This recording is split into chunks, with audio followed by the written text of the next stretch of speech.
نحمده ونصلي على رسوله الكريم اما بعد فاعوذ بالله من الشيطان الرجيم بسم الله الرحمن الرحيم وأتموا الحج والعمرة لله وقال النبي صلى الله عليه وسلم العمرة إلى العمرة كفارة لما بينهما والحج المبرور ليس له جزاء إلا الجنة صدق اللہ العظیم وصدق رسولہ النبی الکریم۔ بزرگوں، دوستوں، ماں اور بہنوں، اللہ تعالیٰ نے جو دین ہمیں عطا کیا ہے، یہ دین اس کائنات کا سب سے مکمل اور سب سے بہترین اور انسانی مزاج اور فطرت سے ہم آہنگ، اور سب سے بڑی بات یہ کہ اللہ تعالیٰ کا پسندیدہ دین۔ اللہ تعالیٰ نے اس بات کا اعلان فرمایا، ان الدین عند اللہ الاسلام، ان الدین عند اللہ الاسلام، کہ اللہ تعالیٰ کے نزدیک پسندیدہ دین دین اسلام۔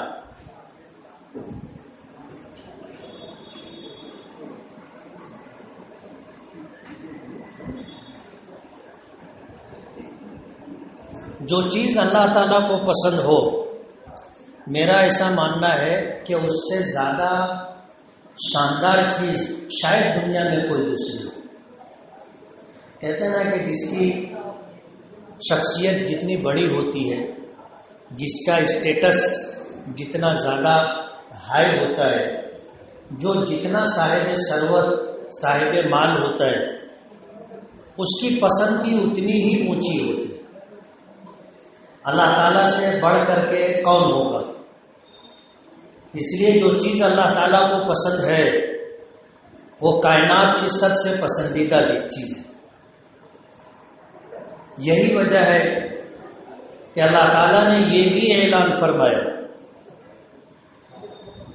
کہ جو شخص میری پسندیدہ چیز سے اعراض کرے گا، انحراف کرے گا، منہ موڑے گا، چھوڑ کر کے زندگی گزارے گا، کسی دوسرے طریقے کو اختیار کر کے وہ میرے پاس آئے گا، تو اس سے ہرگز وہ دین، وہ طریقہ قبول نہیں کیا جائے گا۔ وَمَن يَبْتَغِ غَيْرَ الْإِسْلَامِ دِينًا فَلَن يُقْبَلَ مِنْهُ، اللہ پاک کا فیصلہ ہے۔ یہی وجہ ہے کہ اس کائنات میں ادیان بہت ہیں۔ اللہ تعالیٰ نے کم و بیش 1,24,000 انبیاء کرام علیہم السلام کو بھیجا، سب کو اللہ نے دین عطا کیا تھا، سب کو اللہ نے شریعت دی تھی، اور ایک نبی کے دین اور دوسرے نبی کے دین میں بنیادی چیزوں کو چھوڑ کر کے احکام میں، مسائل میں فرق تھا۔ اور یہ سلسلہ حضرت آدم علیہ السلام سے چلتا رہا۔ 1,24,000 انبیاء کرام علیہم السلام کے پاس سے ہوتا ہوا ہمارے آقا جناب رسول اللہ صلی اللہ علیہ وسلم تک پہنچا۔ جس طرح اس دنیا میں ہر چیز کو تدریجاً اللہ پاک عروج عطا کرتے ہیں، اسے بلندی ملتی ہے لیکن ایک دم نہیں ملتی، بلکہ تدریجاً جو ہے اس منزل تک آدمی پہنچتا ہے۔ جیسے بچہ پیدا ہوتا ہے تو اس کی کیا حیثیت ہوتی ہے، بچہ دیکھنے والوں کو سب پتہ ہے۔ اور علماء نے تو بڑی عجیب بات کہی کہ جتنی مخلوق اللہ نے اس دنیا میں پیدا کی ہے، ان کے بچوں میں سب سے زیادہ کمزور بچہ انسان کا ہوتا ہے۔ سب سے زیادہ کمزور بچہ انسان کا، اور انسان خود بھی کمزور ہے۔ اللہ پاک نے فرمایا خلق الانسان ضعیفا، اللہ تعالیٰ نے انسانوں کو کمزور پیدا کیا، لیکن اللہ نے عقل کی نعمت دی، تو اس عقل کی نعمت کی وجہ سے یہ تمام مخلوقات پہ راج کرتا ہے۔ اور اللہ تعالیٰ نے تمام مخلوقات کو عقل نہیں دی، اسے انسانوں کی خدمت اور سیوا کے لیے پیدا کیا۔ تو انسان کمزور ہے، اس کا بچہ تمام مخلوقات میں سب سے کمزور بچہ ہوتا ہے. آپ دیکھو بکری کا بچہ پیدا ہوتا ہے، 5 منٹ نہیں لگتا وہ اپنے پیروں پہ کھڑا ہو جاتا ہے، اور گھنٹے 2 گھنٹے کے بعد آپ دیکھ لو وہ اچھل کود شروع کر دیتا ہے. اور انسان کا بچہ مہینوں سدھرتا نہیں ہے. اگر ماں باپ کے دل میں اللہ تعالیٰ وہ محبت نہ ڈالے جو اللہ تعالیٰ کی خاص رحمت ہے، تو انسانوں کے بچوں کی پرورش بہت مشکل ہو جائے گی. یہ 1-2 سال تک تو کچھ سمجھتا ہی نہیں ہے اس کو، لیکن اللہ تعالیٰ نے عقل کی نعمت دی، اس کی وجہ سے یہ انسان اشرف المخلوقات قرار پایا، اور تمام مخلوقات کو اللہ نے اس کی خدمت پر لگا دیا. سرکار دو عالم صلی اللہ علیہ وسلم نے فرمایا ان الدنیا خلقت لکم، یہ پوری دنیا اللہ نے تمہارے لیے پیدا کی. پوری دنیا اللہ نے تمہارے لیے پیدا کی. وَإِنَّكُمْ خُلِقْتُمْ لِلْآخِرَةِ، اور اللہ پاک نے تمہیں آخرت کے لیے پیدا کیا. تو ہر مخلوق تدریجاً بڑھی ہوتی ہے. ایک بچہ پیدا ہوا، آہستہ آہستہ دن گزرتا ہے، راتیں گزرتی ہے، پھر ایک وقت آتا ہے وہ جوان ہوتا ہے، پھر اور آگے بڑھتا ہے، ادھیڑی میں پہنچتا ہے، اور آگے بڑھتا ہے، بڑھاپے میں پہنچتا ہے. آپ نے یہ بھی دیکھا ہوگا زمین میں بیج ڈالا گیا، وہ بیج پھلتا پھولتا ہے اور پھر کوپل نکلتی ہے، اور آہستہ آہستہ پھر یہ ایک تناور شجر سایہ دار بن جاتا ہے. لیکن یہ تدریجاً ہوتا ہے، ایک دم نہیں ہوتا. اللہ کو قدرت ہے، اللہ پاک چاہیں تو آنے واحد میں ایسا درخت پیدا کر سکتے ہیں جیسا وہ اپنے عروج کے وقت ہوتا ہے. لیکن اس دنیا میں اللہ نے تدریجاً ہر چیز کو عروج بخشا ہے. یہی حال دین کا بھی ہے. حضرت آدم علیہ السلام کو اللہ نے جو شریعت عطا کی تھی وہ شریعت کا بچپن تھا، اور بہت گنے چنے معمولی احکامات تھے. اور پھر وقت گزرتا رہا، انبیاء کرام علیہ السلام آتے رہے، دین منتقل ہوتا رہا، پچھلے احکامات ختم ہوتے رہے، نئے احکامات اللہ پاک کی طرف سے ملتے رہے. یہ سلسلہ چلتے چلتے چلتے سرکار دو عالم صلی اللہ علیہ وسلم تک پہنچا.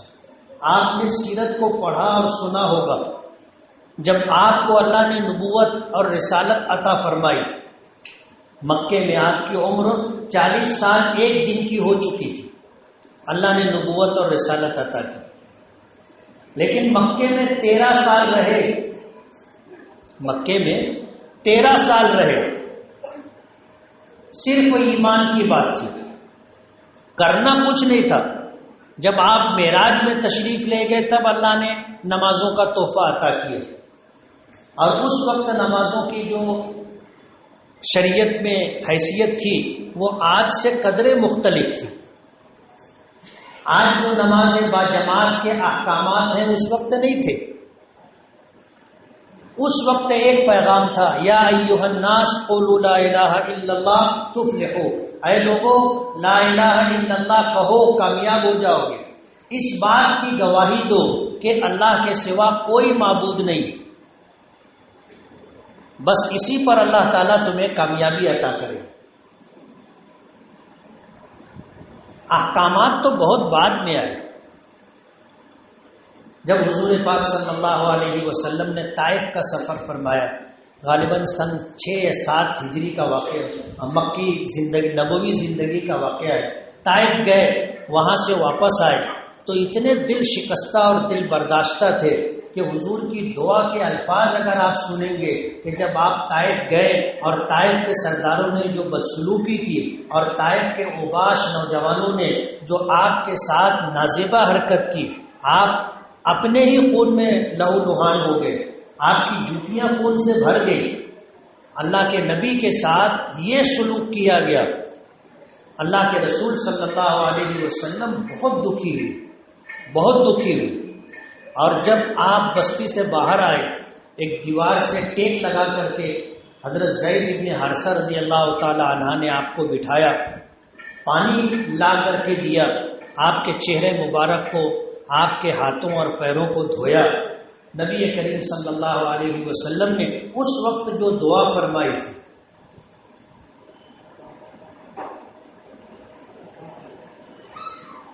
اللہ تعالیٰ کی بارگاہ میں جو فریاد پیش کی تھی، عجیب الفاظ استعمال کیے تھے۔ عربی زبان آپ جانتے نہیں، جو جانتے ہیں وہ اس کے وزن کا اور ان الفاظ کی کیفیت کا اندازہ کر سکتے ہیں۔ حضور انتہائی دل برداشتہ تھے، انہیں کہتے ہیں نا کہ آدمی کا دل ٹوٹ جاتا ہے۔ ایسی حالت میں آپ جب مکہ واپس آئے تو مکے والوں کی طرف سے جو حالات تھے وہ اور بھی برے تھے۔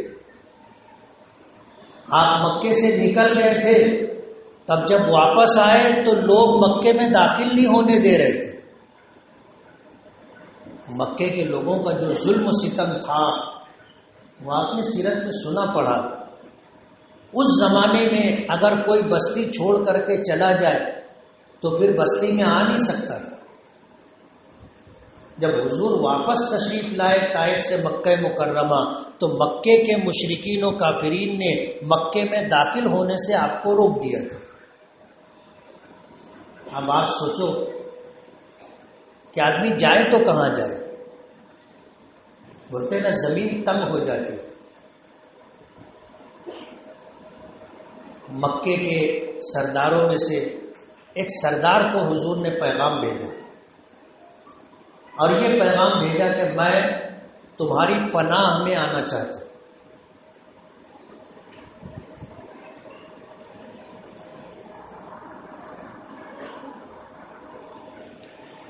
ایک قبیلہ تھا، قبیلہ قارا، اس کے سردار تھے ابن الدغنہ۔ نبی کریم صلی اللہ علیہ وسلم کے ان سے کسی نہ کسی درجے میں تعلقات تھے۔ آپ نے اس کو پیغام بھیجا کہ میں آپ کی پناہ میں آنا چاہتا ہوں۔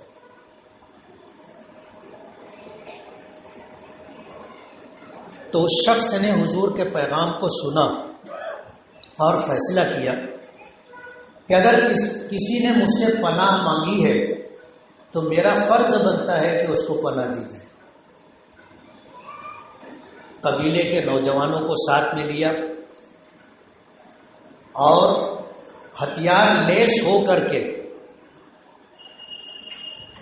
مکے کے باہر پہنچے اور حضور کو تلواروں کے سائے میں لے کر کے حرم کعبہ میں آئے اور آ کر کے اعلان کیا کہ میں نے محمد کو پناہ دی۔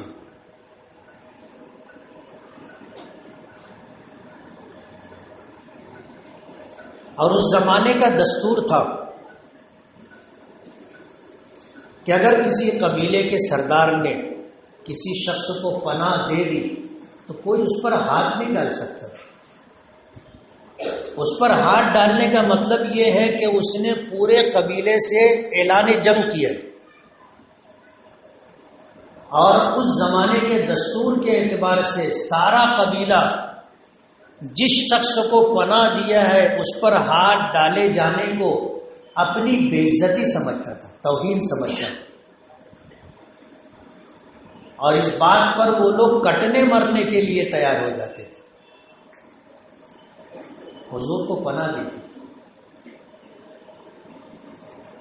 حالات کا اندازہ آپ کرو کہ طائف کیا سوچ کر کے گئے تھے اور کیا سلوک آپ کے ساتھ ہوا تھا، اور جب مکہ واپس آئے تو مکے کے حالات ایسے تھے۔ حضور انتہائی دل شکستہ تھے۔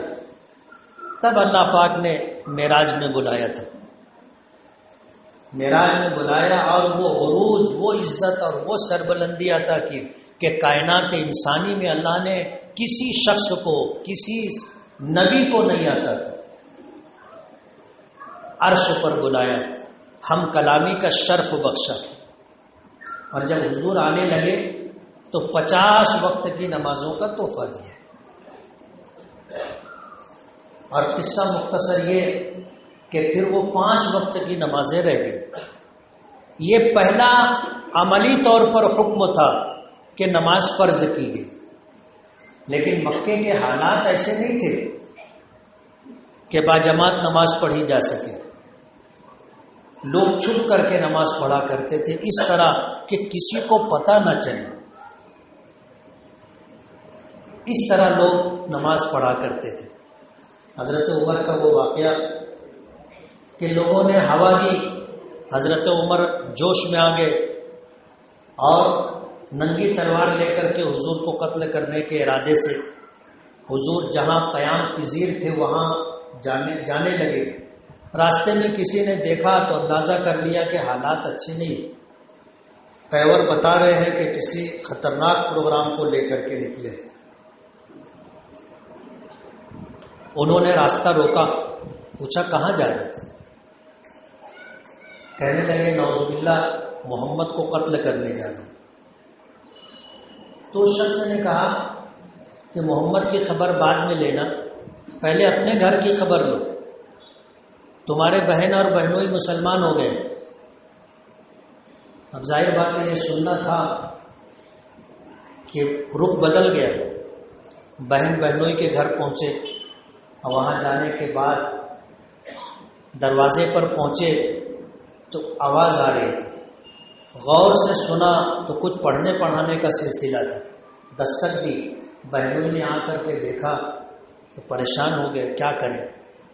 دستک ہوتی رہی، دروازہ کھولا تو حضرت عمر آئے اور بہنوئی کو گریبان سے پکڑ لیا، مارنا شروع کر دیا اور اتنا مارا کہ خونہ خون ہو گئے. بہن آگے بڑھی چھڑانے اور بچانے کے لیے تو بہن کو بھی مارا، لیکن بہن بھی تو عمر کی بہن تھی. حضرت عمر کو جو کرنا تھا وہ کیا. بہن آگے جا کے کھڑی ہو گئی اور کہا کہ تم نے پوچھا تھا کہ مسلمان ہو گئے ہو تو سن لو کہ ہاں ہم مسلمان ہو گئے اور تم کو جو کرنا ہے کر لو. آپ کو بھی پتا ہے کہ جب آدمی اس طرح سامنے آ جائے کہ کیا کرنا ہے کر لو تو پھر ہاتھ بھی نہیں اٹھتا نا، آدمی رک جاتا ہے. حضرت عمر بھی رک گئے. بہن بہنوئی کو اس حالت میں دیکھا تو ان کو بہت ملال ہوئی. محبت سے پوچھنے لگے کہ کیا پڑھ رہے تھے؟ تو بہن کہنے لگی کہ ہم قرآن شریف پڑھ رہے تھے. کہا کہ مجھے دکھاؤ. تو بہن نے کہا کہ تم مشرک ہو، ناپاک ہو اور اللہ کے پاک کلام کو تم ہاتھ نہیں لگا سکتے. تو کہا کہ پاکی کیسے حاصل ہوگی؟ بہن نے بتایا. حضرت عمر نے وہ راستہ اختیار کیا. پھر قرآن پاک کے اوراق ہاتھ میں دیے، پڑھا. سورہ طٰہٰ تھی. بسم اللہ الرحمن الرحیم. طٰہٰ ما انزلنا علیک القرآن لتشقی. پورا رکوع پڑھتے گئے. حدیث پاک میں آتا ہے کہ اللہ نے ان کے دل میں قرآن کریم اتار دی. کیفیت بدل گئی. اللہ نے ہدایت دینے کا فیصلہ کر دیا. حدیث پاک میں آتا ہے کہ بندوں کے دل اللہ کی 2 انگلیوں کے درمیان ہوتے ہیں. اللہ جس طرف چاہتا ہے پھیر دیتا ہے، اس میں بندے کا کوئی کمال نہیں ہوتا. اللہ نے ہدایت دینے کا فیصلہ کر دیا اور کہنے لگے کہ میں بھی مسلمان ہونا چاہتا ہوں. تو بہنوں اور بہنوں کو جو قرآن کریم پڑھانے کے لیے حضرت خباب رضی اللہ تعالیٰ عنہ آئے تھے، وہ چھپے ہوئے تھے، چھپا دیا گیا تھا ان کو. وہ نکل کر کے آئے. وہ کہنے لگے کہ عمر مبارک ہو. رات حضور نے دعا فرمائی تھی کہ اللہ عمرو ابن ہشام اور عمر ابن خطاب ان دونوں میں سے کسی ایک کے ذریعے اسلام کو عزت اور قوت عطا فرما۔ رات حضور نے دعا کی تھی، حضور کی دعا اللہ نے تمہارے حق میں قبول کر لی۔ ابھی پچھلے دنوں کہیں میں نے یہ واقعہ سنایا تھا، تو ایک صاحب کہنے لگے کہ حضرت عمر کے حصے میں یہ سعادت کیوں آئی؟ ابو جہل مکے کا سردار تھا، حکمراں تھا، اس کے پاس سیاسی طور پر بڑی بصیرت تھی۔ حضرت ان کو چھوڑ کر کے، ابو جہل کو چھوڑ کر کے عمر کے حصے میں دعا قبول کی ہوئی، اس کی کوئی وجہ؟ تو میں نے کہا کبھی ایسا ہوتا ہے کہ طاقت سے کام بنتا ہے۔ کہتے ہیں نا کہ لاتوں کے بھوت باتوں سے نہیں مانتے، تو اس وقت ضرورت تھی طاقت اور قوت کی۔ حضرت عمر بہن کے گھر سے نکلے، دار ارقم پہنچے، حضرت حمزہ رضی اللہ تعالیٰ عنہ پہرا دے رہے تھے۔ دروازے پہ دستک ہوئی تو دروازے کے دراز سے حضرت حمزہ نے دیکھا کہ عمر دروازے پر کھڑے ہیں اور ہاتھ میں ننگی تلوار ہے۔ اس زمانے میں مکے کے سب سے بڑے بھائی حضرت عمر تھے۔ بھائی سمجھتے ہو نا، بمبئی والوں کی بولی۔ حضرت حمزہ کہنے لگے اللہ کے رسول مصیبت آ گئی۔ حضور نے پوچھا کیا؟ کہنے لگے عمر ہے دروازے پر اور ہاتھ میں ننگی تلوار ہے۔ حضور نے فرمایا دروازہ کھول دو، نیک ارادے سے آیا ہو تو ٹھیک، ورنہ اسی کی تلوار سے اس کا سر اتار لیں گے۔ علماء نے لکھا ہے کہ نبی سے زیادہ جری، نبی سے زیادہ بہادر کوئی دوسرا نہیں ہوتا۔ ہر اچھی خوبی اور صفات میں نبی سب پر فوقیت رکھتا ہے۔ کہا کہ دروازہ کھولو۔ حضرت حمزہ نے دروازہ کھولا۔ حضرت عمر جو ہی چوکھٹ پر آئے، حضور نے آگے بڑھ کر کے ان کا گریبان پکڑ لیا اور جھٹک کر کے پوچھا کیوں آئے؟ تو حضرت عمر کہنے لگے اللہ کے رسول ایمان قبول کرنے آئے۔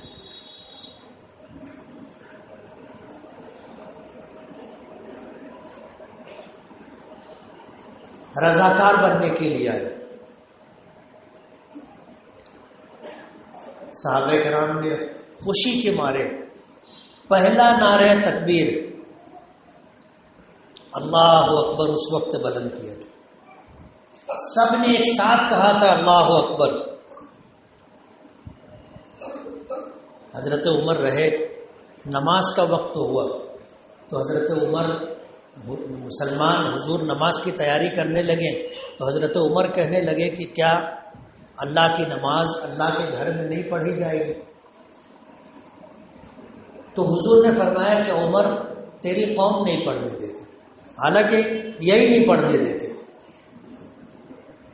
حضرت عمر نہیں پڑھنے دیتے تھے، لیکن کہتے ہیں نا کہ اگر کوئی آدمی اپنے ماضی پر نادم ہو جائے، شرمندہ ہو جائے، اس سے توبہ اور رجوع کر لے تو پھر اس کو ماضی کا تانا نہیں دیا جاتا، وہ بات ختم ہو گئی۔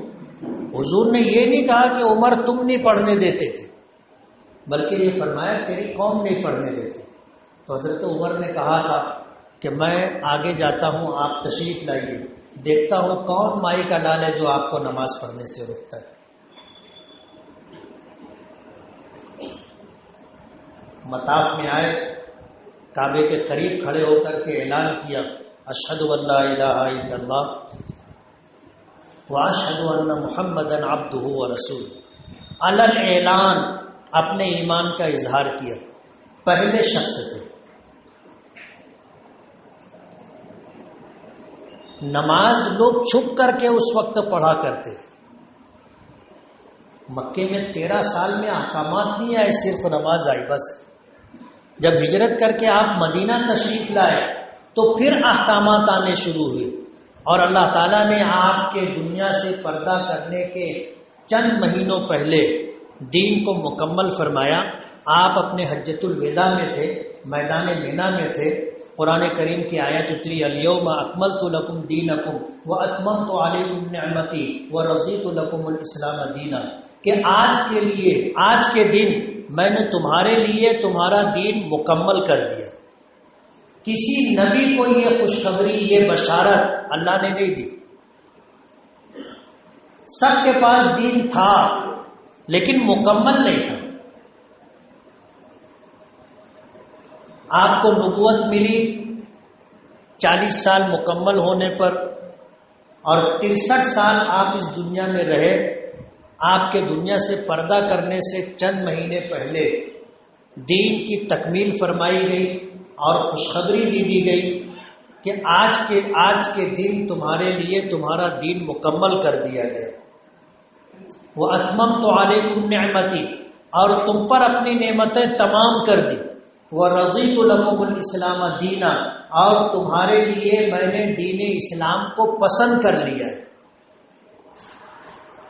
تمہارے لیے دین اسلام کو میں نے پسند کر لیا. تو دین کی تکمیل اللہ پاک نے مدینہ منورہ میں فرمائی. سرکار دو عالم صلی اللہ علیہ وسلم فرماتے ہیں بنی الاسلام علی خمس، اسلام کی بنیاد 5 چیزوں پر ہے.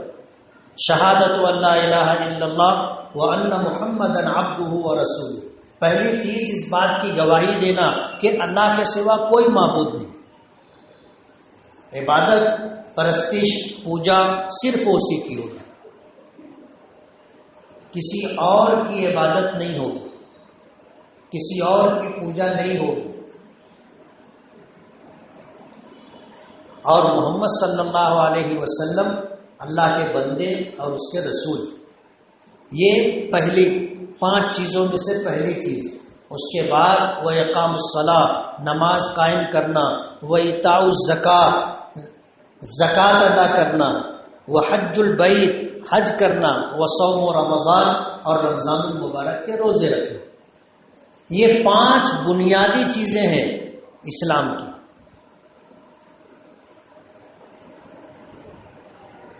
حج تو آپ اللہ سب کو لے جائے، آپ پہنچیں گے اس وقت حج کلاس میں حج کے تعلق سے تفصیلات بتائیں گے.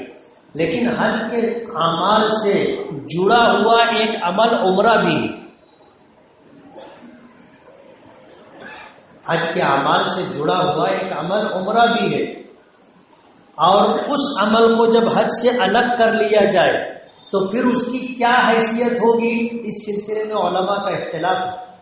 امام اعظم ابو حنیفہ رحمۃ اللہ علیہ کے یہاں حج فرض ہے. حج کیا ہے؟ فرض ہے اس شخص پر جو استطاعت رکھتا ہو، اور عمرہ کرنا سنت ہے. عمرہ کرنا سنت ہے، فرض نہیں ہے. حضرت امام شافعی، امام احمد ابن حنبل رحمۃ اللہ علیہ کے یہاں استطاعت رکھنے والے شخص پر عمرہ کرنا واجب ہے. امام اعظم ابو حنیفہ رحمۃ اللہ علیہ کے یہاں دلائل کے پیش نظر حج تو فرض ہے مستطیع کے لیے، لیکن عمرہ فرض نہیں ہے، واجب نہیں ہے، سنت ہے. اس لیے کہ نبی کریم صلی اللہ علیہ وسلم نے 4 عمرے فرمائے. ہجرت کے بعد آپ نے 4 عمرے کیے. اس وجہ سے جو ہے عمرہ کرنا سنت ہے. اور آج اس وقت ہم لوگ عمرے کے تعلق سے گفتگو سننے کے لیے، سمجھنے کے لیے جمع ہوئے. تو عمرہ کرنا نبی کریم صلی اللہ علیہ وسلم کی سنت ہے، اور عمرہ کرنے سے حج فرض نہیں ہوتا. عام طور پر عمرہ کرنے والے احباب اسی شش و پنج میں رہتے ہیں کہ کوئی ان کو بولتا ہے ابے کہاں جا رہے ہیں، حج فرض ہو جی. جو لوگ رمضان میں جاتے ہیں وہ بھی الجھن میں رہتے ہیں، جو ایسے جاتے ہیں ان کے بھی کان میں یہ بات پڑتی ہے تو لوگ پوچھتے ہیں. اس لیے میں آپ کو بتا دوں کہ عمرہ کرنے سے حج فرض، زور سے بولو نا، حج فرض نہیں ہوتا. حج فرض ہونے کی کچھ شرطیں، آپ یہاں ہوں تو آپ پر حج اس وقت فرض ہوگا جب اللہ آپ کو استطاعت دے گا، اتنی مالی حیثیت دے گا کہ آپ صاحب استطاعت ہو جائیں تو آپ کے اوپر حج فرض ہوگا، ورنہ حج فرض نہیں ہوگا. ایک سبب. حج فرض ہونے کا دوسرا سبب، کوئی شخص مکہ مکرمہ میں ہو اور شوال، ذیقعدہ، ذی الحجہ کے پہلے 10 دن، یہ 2 مہینے 10 دن میں اگر وہ بیت اللہ کو اپنی آنکھ سے دیکھ لے، عیاناً سامنے سے بیت اللہ کو دیکھ لے، تو اس پر حج فرض ہو جائے گا۔ یہ دوسرا سبب ہے حج فرض ہونے کا۔ اسی لیے مکہ مکرمہ میں رہنے والا ہر شخص اس پر حج فرض ہے، وہ چاہے فقیر ہی ہو تو اس پر بھی حج فرض ہے، اس لیے کہ مکے میں ہے، اللہ کے گھر کو دیکھ لیا، اس پر حج فرض ہو گیا۔ اور اگر اس اتنا غریب ہے کہ اس کے پاس مینا، عرفات، مزدلفہ، مینا، مکہ آنے کا سواری کا انتظام نہیں، لیکن وہ پیدل چل سکتا ہے تو اس پر حج فرض ہے۔ لیکن اسی کے ساتھ ایک شرط بھی ہے، اور وہ شرط یہ ہے کہ جب اس نے شوال، ذیقعدہ کے مہینے میں، ذی الحجہ کے پہلے 10 دن میں اس نے بیت اللہ کو اپنی آنکھ سے دیکھ لیا، تو اب بیت اللہ کو دیکھ لینے کے بعد حج تک رکنے میں کوئی چیز رکاوٹ نہ ہو۔ اور آج سعودی کا قانون ہے کہ جو آدمی عمرے کے لیے آیا ہے وہ حج کے لیے رک نہیں سکتا۔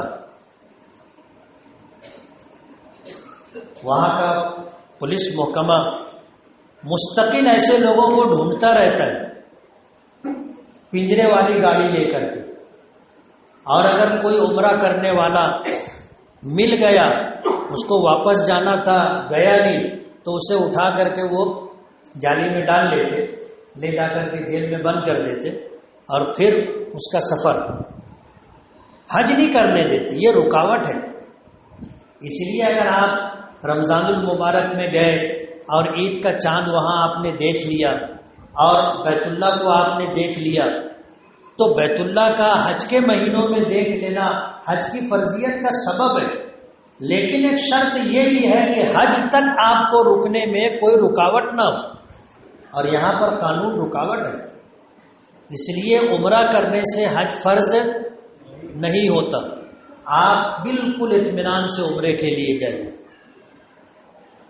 اور وہاں جا کر کے دعا کیجیے کہ اللہ تیرے گھر کو دیکھنے کی اور تیرے محبوب کے در کو دیکھنے کی حسرت اور تمنا تھی، آ گئے۔ کیسے آئے ہیں آپ جانتے ہیں، آپ کے لیے کچھ مشکل نہیں، جیسے آپ نے عمرے کے لیے بلایا، اپنے کرم سے، اپنے فضل سے حج کے لیے بھی بلا لیا۔ اللہ کے لیے کچھ بھی مشکل نہیں، اللہ پاک انتظام کر دیں گے، صاحب استطاعت بنا دیں گے۔ اس لیے وہاں جانے کے بعد دعاؤں کا خوب اہتمام ہونا چاہیے۔ لیکن دیکھا یہ ہے کہ لوگ جاتے ہیں، 1-2 دن تو تھوڑا دلچسپی رہتی ہے، اس کے بعد سے ٹائم پاس کرنا شروع کرتے ہیں، رغبت اور شوق کے ساتھ نہیں رہتے۔ امام اعظم ابو حنیفہ رحمۃ اللہ علیہ سے کسی نے مسئلہ پوچھا کہ مدینہ منورہ ہو یا مکہ مکرمہ ہو، کتنے دن قیام کرنا چاہیے؟ انہوں نے فرمایا کہ جب تک دل لگے، سمجھ رہے ہو، جب تک دل لگے، یعنی وہاں رہنے کی تمنا اور حسرت جو تھی اس کے پیش نظر جب آئے تو اب پورے دلچسپی کے ساتھ وہاں کے اعمال اور معمولات میں آپ لگے رہے۔ جب تک دل لگے جب تک رہو، اور جب دل اچاٹ ہو گیا، اب یہ بولو کہ چلو حرم، بولے یار جان دے، ہم نہیں پڑھ لیں گے، سمجھ رہے ہو؟ تو اس کا مطلب یہ ہے کہ اب دل بھر گیا، پھر نہیں رکنا چاہیے، پھر نہیں رکنا چاہیے۔ جب دلچسپی ختم ہو گئی، حسرت اور تمنا پوری ہو گئی، اور اب دل نہیں لگ رہا ہے، اب گھر یاد آ رہا ہے، بچے یاد آ رہے ہیں، کاروبار کی فکر ہے، ہندوستان اچھا لگنے لگا، تو اب واپس آ جانا چاہیے۔ بے دلی کے ساتھ نہ مکے میں رہنا ہے نہ مدینے میں رہنا ہے۔ کبھی ایک آدھ ساتھیوں نے مسئلہ پوچھا کہ روضہ مبارک پر پہنچے ہم لوگ، ہم روضہ مبارک پر پہنچے اور بھیڑ نہیں تھی، کوئی ہٹانے والا نہیں تھا، کتنی دیر تک کھڑے رہے؟ تو امام اعظم ابو حنیفہ رحمۃ اللہ علیہ کے اسی فقہی مسئلے کی بنیاد پر میں نے کہا جب تک دل لگے، آدمی پہنچا، جب تک دل لگے تو نظر اور جسم قابو میں رہتا ہے، پھر تھوڑی دیر کے بعد آدمی ایسے دیکھنا چالو کرتا ہے۔ اس کا مطلب یہ کہ بس دل کی کیفیت بدل گئی۔ اب بے توجہی کے ساتھ آپ روضہ مبارک پر مت رکو، سرکار دو عالم صلی اللہ علیہ وسلم آپ کو دیکھ رہے ہیں،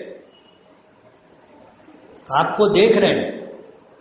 آپ تصور کرو کہ اگر ہم اس زمانے میں ہوتے جب حضور تھے، پردہ نہیں فرمایا تھا، اور آپ کی مجلس ہوتی، اس مجلس میں ہم شریک ہوتے اور حضور کا آمنا سامنا ہوتا، تو ہماری کیفیت کیا ہوتی؟ کیا ہماری یہ جرت تھی، ہمت تھی کہ ہم ادھر ادھر دیکھیں؟ نہیں۔ اس لیے جہاں نظر ہٹی دل کی کیفیت بدلی، بس ہٹ جانا چاہیے۔ اس کے بعد رک کر کے بے دلی اور بے کیفی کے ساتھ رکنے کا کوئی مطلب نہیں، بلکہ اندیشہ ہے کہ کہیں ناراضگی نہ ہو جائے کہ آیا ہے میرے پاس اور میری طرف نہ دیکھتے ہوئے، میری طرف متوجہ نہ ہوتے ہوئے یہ کسی اور طرف متوجہ ہے، تو ناراضگی کا سبب ہو سکتا ہے۔ اس لیے روضہ مبارک پر بھی جب تک دل لگے جب تک رکنا چاہیے، اور دل کی کیفیت بدلی پھر وہاں سے ہٹ جانا چاہیے۔ تو مکہ مکرمہ اور مدینہ منورہ کا قیام دل کے ساتھ ہونا چاہیے، بے دلی کے ساتھ اور اکتاہٹ کے ساتھ قیام مناسب نہیں۔ اس لیے آپ جا رہے ہیں، ہم نے دیکھا ہے بہت لوگوں کو ساتھ میں لے کر کے گئے۔ 1990 سے جانے کا اتفاق ہوا، 500 700 حاجی ہمارے گروپ میں رہتے تھے، سب کو دیکھا کس کی کیا کیفیت رہتی ہے۔ مالیگاؤں کے لوگوں کو دیکھا، حج کے بعد کعبے کا غلاف پکڑ کر کے رو کے دعا کر رہے تھے کہ اللہ بس جلدی سے گھر بھیجا دے، اور میں پیچھے کھڑا تھا، انہوں نے یہ ہٹے تو میں دعا مانگوں۔ تو تھوڑے بہت الفاظ جب میں سنے تو مجھ کو لبو لہری سے لگا کہ یار یہ مالیگاؤں کے لوگ ہیں۔ تو جب پلٹے تو معلوم پڑا کہ یہ اپنے ہی حاجی ہیں۔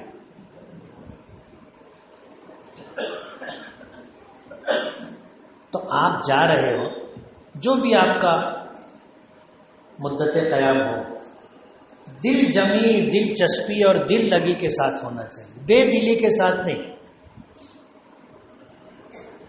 آپ جا رہے ہو، 5 وقتہ نماز حرم میں ہونی چاہیے، یاد رہے گا، 5 وقتہ نماز باجماعت حرم میں ہونی چاہیے۔ آپ کا زیادہ سے زیادہ وقت حرم میں گزرنا چاہیے۔ طواف کرو، طواف نہیں کر سکتے تلاوت کرو، دیگر عبادت کرو، قرآن کریم کی تلاوت کرو، اللہ کا ذکر کرو، استغفار، درود پاک پڑھتے رہو۔ اور نہیں کچھ کرنے کا ہے تو مطاف میں کہیں سکون کی جگہ پر بیٹھ کر کے اللہ کے گھر کو دیکھتے رہو، ہوٹل میں مت پڑے رہو۔ لوگ ہوٹل میں پڑے رہتے ہیں، ٹی وی چالو کر کے ٹی وی دیکھتے رہتے۔ آپ جا رہے ہو تو یہ سفر وصول ہونا چاہیے، اس لیے وہاں کوئی دوسری دلچسپی نہیں۔ ایک کام، اب 15-20 دن کے لیے آدمی جاتا ہے، اس میں پھر کچھ دن اس کو مدینہ منورہ بھی گزارنا ہے، تو ہفتہ 10 دن آپ مکہ مکرمہ رہو گے، یہ وقت آپ وصول کرو، ضائع نہیں ہونا چاہیے۔ معلوم نہیں اس کے بعد حاضری مقدر ہے یا نہیں، اور مدینہ منورہ میں رہو، زیادہ وقت آپ کا مسجد نبوی میں گزرنا چاہیے، روضہ مبارک کے قریب، روضہ مبارک پر حاضری ہوتی رہے، صلاۃ و سلام آپ پیش کرتے رہے۔ ہوٹل پر کمرے میں زیادہ نہیں رہنا چاہیے، جتنی ضرورت ہے اتنا۔ کمرے کو کمرہ کیوں کہتے ہیں پتہ ہے؟ کم رہنے کی جگہ، کمرہ کم رہنے کی جگہ۔ لیکن ہم لوگ جو ہے کم نہیں رہتے، زیادہ رہتے۔ تو مکہ اور مدینے میں ایسا نہیں ہونا چاہیے، وہاں آپ کو زیادہ وقت حرمین شریفین میں گزارنا ہے۔ یاد رہے گا؟ آپ عمرے کے لیے جا رہے ہو، عمرہ ایک عمل ہے اور اس کی ادائیگی کے لیے تھوڑا سا وقت لگتا ہے، زیادہ نہیں۔ بھیڑ نہ ہو تو 1 گھنٹے کا عمل ہے، بھیڑ ہو تو آپ اس میں بھیڑ کے حساب سے وقت بڑھا لو۔ اب ظاہر بات ہے 15 دن کا آپ کا سفر ہے اور عمرے کے لیے جا رہے ہو، عمرے کا عمل 1 گھنٹے کا، اس کے بعد سارا وقت آپ کا فارغ ہے۔ اس لیے یہ وقت آپ کا صحیح استعمال ہو، اس بات کی کوشش ہونی چاہیے۔ عمرہ بہت آسان ہے، عمرہ بہت آسان ہے۔ جو لوگ عمرہ کرنا چاہتے ہیں ان کے لیے احرام شرط ہے، عمرے کے لیے احرام شرط ہے۔ احرام کے بغیر عمرہ نہیں، احرام کے بغیر عمرہ نہیں۔ اور احرام نیت کا نام ہے، کپڑے کا نام نہیں، چادر کا نام نہیں، احرام نیت کا نام ہے۔ آپ نے جب نیت کر لی، اللہم انی ارید العمرۃ فیسرھا لی وتقبلھا منی، کہ اللہ میں نے عمرے کی نیت کی ہے، اسے آپ میرے لیے آسان فرما دیں اور قبول فرما دیں۔ تو آپ نے عمرے کی نیت کر لی، اب یہاں سے آپ کا احرام شروع ہو جائے گا۔ کب؟ جب آپ اس کے بعد تلبیہ پڑھ لیں گے۔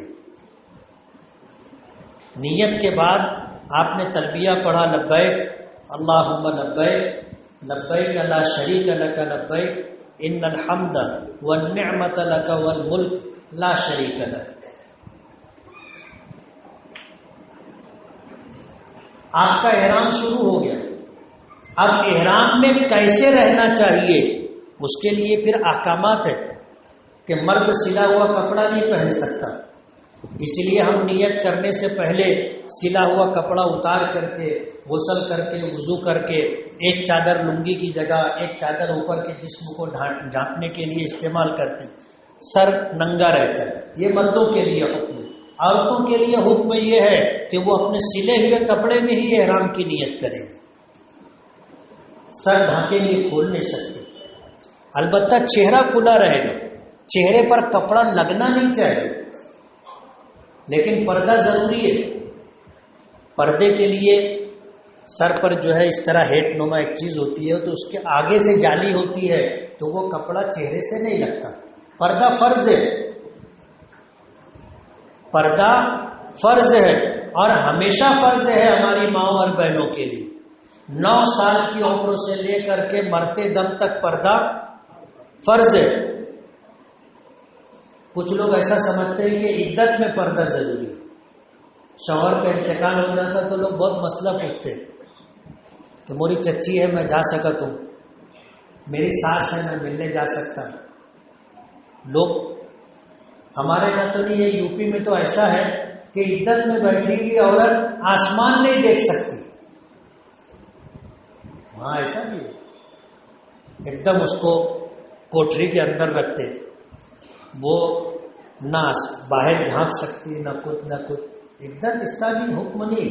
عدت میں پردہ کرنے کے جو تصور ہے وہ عدت کے ساتھ مخصوص نہیں ہے۔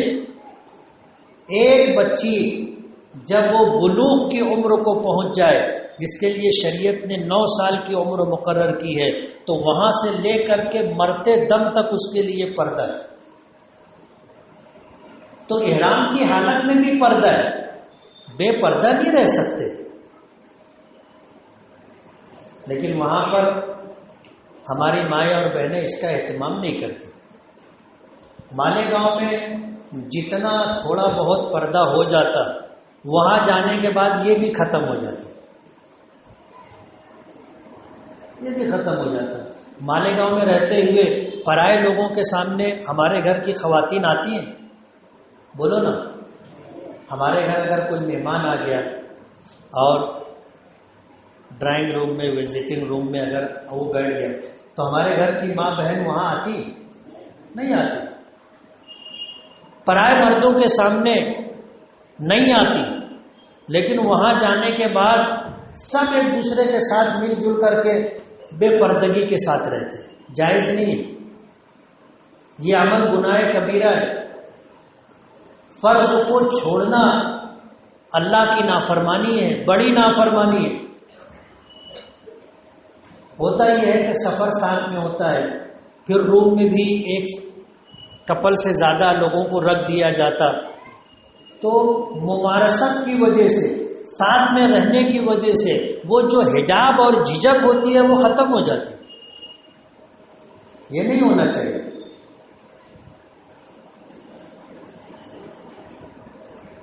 اس لیے ماں اور بہنوں کے لیے احرام کی حالت میں بھی پردہ فرض ہے،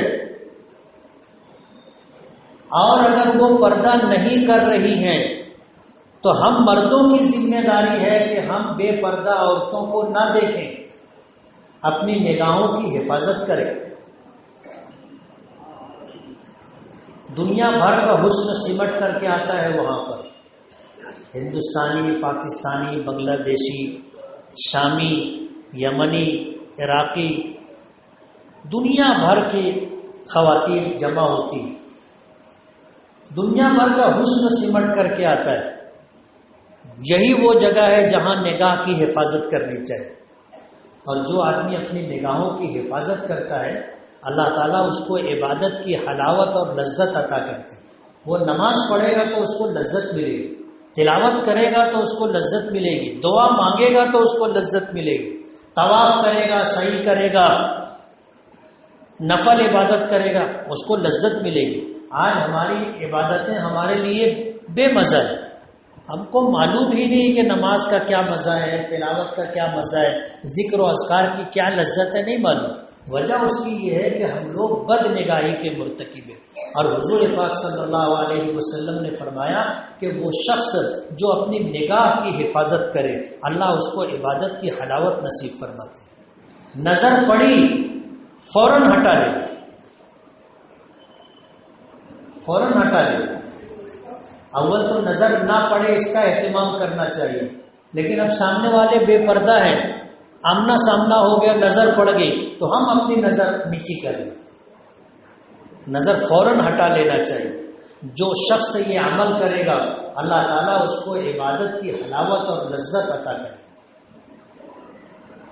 نگاہوں کی حفاظت۔ حضور حج میں تھے اور آپ کے پیچھے آپ کی اونٹنی پر حضرت فضل ابن عباس رضی اللہ تعالیٰ عنہ، آپ کے چچا زاد بھائی حضرت عبداللہ ابن عباس کے سگے بھائی، آپ کے چچا حضرت عباس کے بیٹے حضور کے ساتھ بیٹھے ہوئے تھے۔ ایک نوجوان خاتون نے آ کر کے مسئلہ پوچھا کہ میرے والد اتنے بوڑھے ہو گئے ہیں کہ وہ سواری پر بیٹھ بھی نہیں سکتے، ان پر حج فرض ہے، لیکن اب ان کو اپنے گھر سے لے کر کے آنا بھی تو مسئلہ ہے، وہ اونٹ پر بیٹھ بھی نہیں سکتے، تو کیا میں ان کی طرف سے حج کروں تو حج ہو جائے گا؟ تو حضور نے اس خاتون کو دیکھا کہ اس کی نظر تھوڑا حضور کے بازو میں سے پیچھے جا رہی تھی، تو حضور نے دیکھا تو حضرت فضل ابن عباس بھی ادھر ہی دیکھ رہے تھے، تو حضور نے چہرے پر ہاتھ لگا کر کے چہرہ گھمایا اور فرمایا کہ فضل، یہی وہ جگہ ہے جہاں نگاہوں کی حفاظت کرنی چاہیے۔ اس لیے اگر ہماری مائیں اور بہنیں پردہ نہ کریں تو ہمارا فرض بنتا ہے کہ ہم اپنی نگاہوں کو نیچی رکھیں، اپنی نگاہوں کی حفاظت کریں۔ اس پر اللہ ہمیں کیا دے گا؟ حضور فرماتے ہیں اللہ عبادت کی حلاوت اور لذت عطا کرے۔ تو احرام میں ہماری ماؤں اور بہنوں کے لیے چہرے پر کپڑا نہ لگے، یہ پابندی ہے۔ خوشبو نہیں لگا سکتے، ناخن نہیں کاٹ سکتے، بال نہیں کاٹ سکتے، بدن سے میل کچیل دور نہیں کر سکتے، خوشبودار صابن استعمال نہیں کر سکتے، شکار نہیں کر سکتے خشکی کا۔ یہ بہت ساری اس طرح کے پابندیاں ہیں۔ جو نہیں مار سکتے احرام کی حالت میں۔ بعض ہماری ماں اور بہنوں کی عادت ہوتی ہے ایسے ٹوتے رہتے ہیں، اور جہاں کچھ لگا کہ بس فوراً وہاں سے نکالے اور اس کو ناخن پہ رکھ کر کے چٹ سے اس کو مار دیں۔ احرام کی حالت میں نہیں کر سکتے، اور یہ بتانا اس لیے ضروری ہے کہ جن کی عادت ہوگی ان کو معلوم ہو جائے۔ بہت ساری عورتوں کی الگ الگ عادت ہوتی ہے، بعض لوگ ہوتے ایسے تھوڑی تھوڑی دیر کے بعد سر پہ ہاتھ مارتے رہتے، بعض لوگ جوں ڈھونڈتے رہتے۔ اچھی عادت نہیں۔ یہ وہ چیزیں ہیں جو ہمیں اپنے گھر میں اپنی بچیوں کو، بہنوں کو سکھانا چاہیے۔ حضرت عمر ابن عبدالعزیز رحمۃ اللہ علیہ اپنے گھر کی بچیوں کو چلنا بھی سکھاتے تھے کہ کیسے چلنا چاہیے۔ ہمارے یہاں تو اس کا تصور بھی نہیں ہے نا۔ تو احرام میں یہ پابندیاں ہیں، جو بھی نہیں مار سکتے، لیکن احرام نیت کا نام ہے، احرام کپڑے کا نام نہیں ہے۔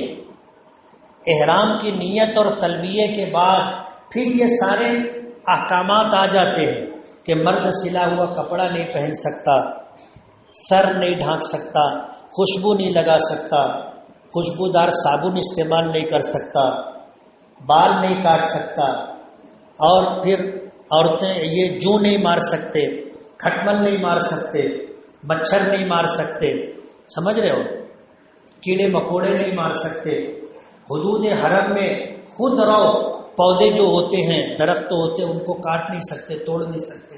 یہ سب پابندیاں ہیں، احرام اس کا نام نہیں۔ احرام کی پابندیوں میں یہ چیز ہے۔ احرام باندھنے سے پہلے آپ کو غسل کر لینا چاہیے، غسل کرنے سے پہلے ناخن کاٹ لینا چاہیے، بال کاٹ لینا چاہیے، جسم کے زائد بال کو دور کر لینا چاہیے۔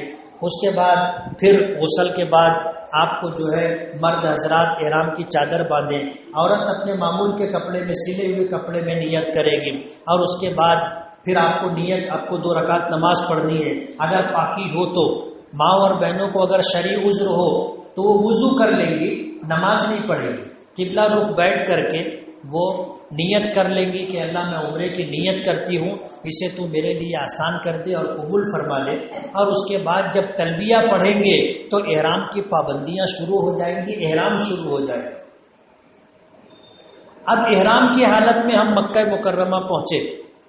اب مکہ مکرمہ پہنچنے کے بعد ظاہر بات ہے عمرہ کرنا ہے، اور عمرے میں صرف 2 چیزیں، کتنی چیزیں؟ بولو نا، 2 ہی عمل ہے، 2 ہی چیز ہے۔ ایک تو بیت اللہ کا طواف، اور طواف کے بعد صفا مروہ کی سعی، بس یہ 2 کام ہیں۔ بیت اللہ کا طواف فرض ہے، کیا ہے؟ فرض ہے، اور صفا مروہ کی سعی واجب ہے۔ دونوں کی حیثیت میں فرق ہے۔ طواف فرض ہے اور صفا مروہ کی سعی واجب ہے۔ صفا مروہ کی سعی طواف کے تابع ہے، بغیر طواف کے صفا مروہ کی سعی نہیں ہے۔ جب بھی آپ کو سعی کرنی ہوگی، حج کی ہو یا عمرے کی ہو، تو اس سے پہلے آپ کو طواف کرنا ہوگا۔ اب جب احرام کی حالت میں آپ مکہ مکرمہ پہنچے، قیام گاہ پر پہنچے، سامان وغیرہ ترتیب سے رکھ دیا، اپنی اپنی سیٹ پکڑ لی، اس کے بعد اب آپ کو جب جانا ہے عمرے کے لیے، تو جو بھی پروگرام بنے گا بہتر یہ ہے کہ آپ اپنے ساتھیوں کے ساتھ رہیں۔ جو لوگ پہلی مرتبہ جا رہے ہیں ان کے لیے خاص طور پر یہ بات، خاص طور پر کہتے ہیں نا 1 سے 2 بھلے ہوتے، 1 سے 2 بھلے ہوتے اور 2 سے 4 بھلے ہوتے. کہتے ہیں نا ید اللہ علی الجماع، اللہ کی مدد نصرت جماعت کے ساتھ ہوتی ہے. اگرچہ عمرے کا یہ عمل ہر ایک کو فردن فردن کرنا ہے، اس میں کوئی جماعتی شکل نہیں ہے، لیکن بہتر یہ ہے کہ آپ اپنی قیام گاہ سے نکلیں تو کچھ لوگ ساتھ میں نکلیں. نئی جگہ ہے، نئی قیام گاہ ہے، نئے راستے ہیں، امن کی جگہ ہے، ہم کو اطمینان ہے کہ کچھ نہیں ہوگا، لیکن اندیشہ ہے کہ کچھ ہو سکتا ہے. حالات بدل گئے ہیں وہاں، اب وہاں کے حالات بدل گئے، پہلے جیسے حالات نہیں رہے. اور خاص طور پر میں اس لیے یہ بات کہہ رہا ہوں کہ ہماری مائیں اور بہنیں سن لیں کہ کسی بھی وقت اکیلے کہیں جانے کا پروگرام نہ بنائیں. اس کے پیچھے کیا ہے آپ سمجھ سکتے ہیں. ہماری مائیں اور بہنیں کہیں کبھی بھی مکہ مکرمہ ہو، مدینہ منورہ ہو، اکیلے نہ جائیں. آپ لوگ کو یہ بات یاد رہے گی. اب وہاں کے حالات اچھے نہیں ہیں، ہم لوگوں نے جو وہاں دیکھا ہے زبان پر نہیں لا سکتے، لیکن سمجھنے کی بات ہے. ہر سال عورتیں غائب ہو جاتی ہیں، پتہ ہے آپ لوگوں کو. حج کرنے جانے والی، عمرہ کرنے والی جانے والی خواتین لاپتہ ہو جاتی ہیں. ظاہر بات آپ سمجھ سکتے ہو کہ وہ کہاں جاتی ہیں. کچھ لوگ ہوتے ہیں جو تنہا عورتوں کی تلاش میں رہتے ہیں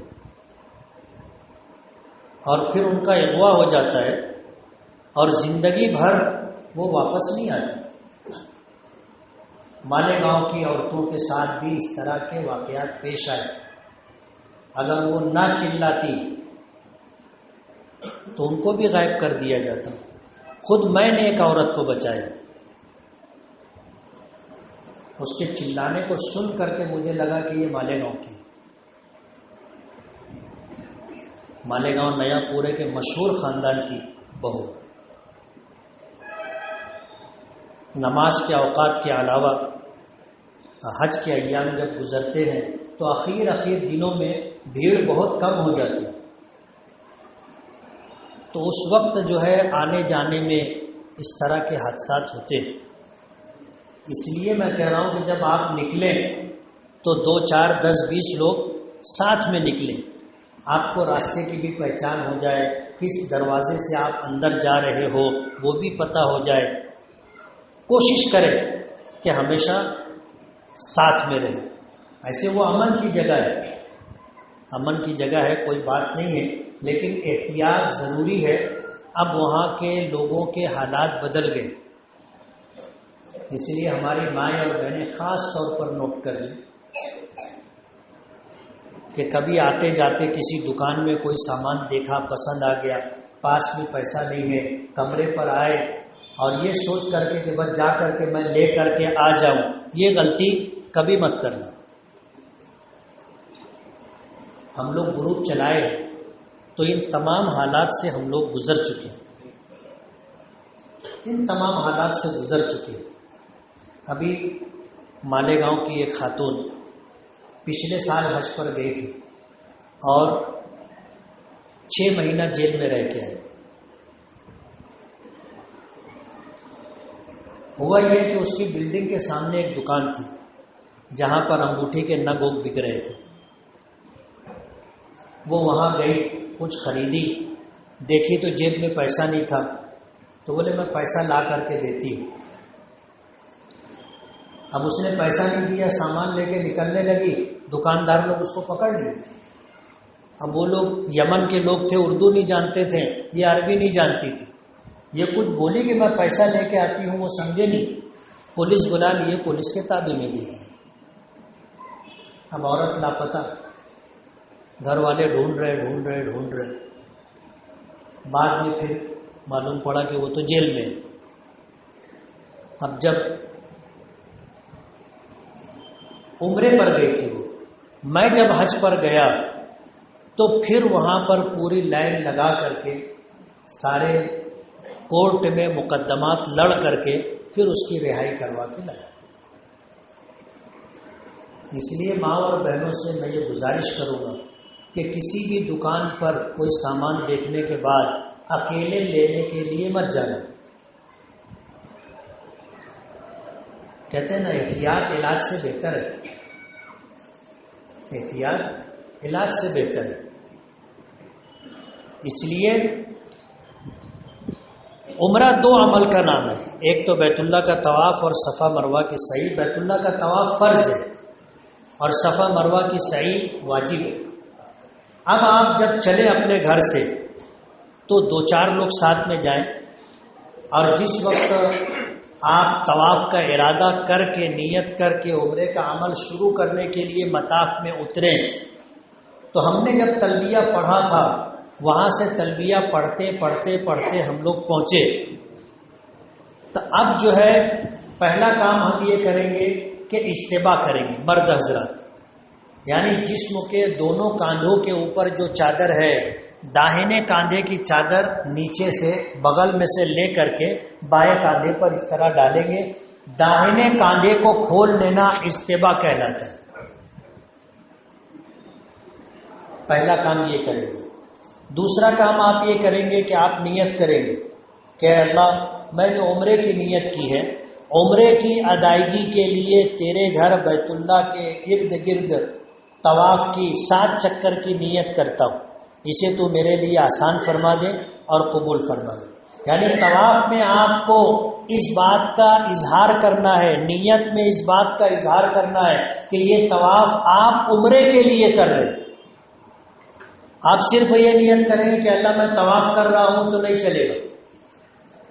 یہ طواف بغیر عمرے کا بھی ہوتا ہے، عمرے کا بھی ہوتا ہے، حج کا بھی ہوتا ہے۔ تو اب آپ کو متعین کرنا پڑے گا کہ یہ طواف آپ کون سا طواف کر رہے ہیں۔ تو آپ کو اپنی نیت میں یہ چیز شامل کرنی پڑے گی کہ یہ طواف میں عمرے کے لیے کر رہا ہوں، 7 چکر۔ یہ دوسرا عمل تھا۔ تیسرا عمل یہ کہ آپ تلبیہ بند کر دیں گے۔ کیا کریں گے؟ تلبیہ بند کر دیں گے۔ 3 عمل آپ کو کرنا ہے، پہلا اجتباء، دوسرا نیت، اور تیسرا بولو نا تلبیہ بند۔ یہ 3 کام کر کے آپ حجر اسود کے سامنے آئیں گے۔ حجر اسود کے سامنے آنے کے بعد آپ کو 3 کام اور کرنا ہے۔ پہلا کام یہ کہ ہاتھوں کو کانوں تک اٹھانا ہے، جیسے ہم فرض نمازوں کے لیے ہاتھوں کو اٹھاتے ہیں تکبیر تحریمہ کے لیے، کہیں گے بسم اللہ اللہ اکبر وللہ الحمد، ہاتھ چھوڑ دیں گے۔ یہ ایک۔ دوسرا، پھر ہاتھ کو اٹھائیں گے سینے کے مقابل، حجر اسود کی طرف ایسے کریں گے اور کہیں گے بسم اللہ اللہ اکبر وللہ الحمد، اور اپنے ہاتھ کو چومیں گے، بوسہ دیں گے۔ تیسرا عمل، وہیں پر کھڑے ہوتے ہوئے آپ گھوم جائیں گے۔ یہ بایاں کاندھا بیت اللہ اور حجر اسود کی طرف کر کے گھوم جائیں گے، اور پھر نظر نیچی کر کے ہم طواف شروع کریں گے۔ اور طواف کے پہلے 3 چکروں میں ہم کو رمل کرنا ہے۔ کیا کرنا ہے؟ پہلے 3 چکروں میں رمل کرنا ہے۔ رمل کہتے ہیں اپنی جلادت، اپنی قوت جتانے کے لیے، دکھانے کے لیے اکڑتے ہوئے چھوٹے چھوٹے قدم رکھتے ہوئے تیز چلنے کی کوشش کرنا۔ دوڑنے کا نام رمل نہیں ہے، کودنے کا نام رمل نہیں ہے، بلکہ چھوٹے چھوٹے قدم رکھ کر اکڑتے ہوئے تیزی سے چلنے کی کوشش کرنا۔ جگہ ہو تیزی سے چلنا، جگہ نہ ہو اکڑتے ہوئے آہستہ آہستہ چلے، چھوٹے چھوٹے قدم رکھتے ہوئے، اس کو کہتے ہیں رمل۔